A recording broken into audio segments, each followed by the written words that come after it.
Hi guys, it's Ruthie with the Purple Backyard Farm. Don't mind my messy stove because it's cooking day. So it's cold and it's summer, but I'll show you what I do. I cook several meals when it's a cooler day. And this is a pork dinner. It looks a little funny in there. Chicken dinner. These things are almost done. This is done. And then on top here, I have scalloped potatoes. I'll let you peek. Oh, there you go.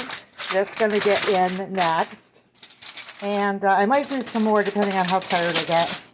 And then I have in here another ham dinner that I'm going to cook. And then I'll pop some in the freezer.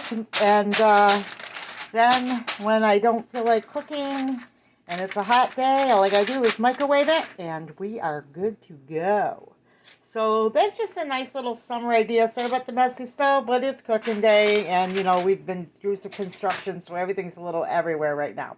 Okay, guys, remember, big or small, you too can be a backyard farm. God bless.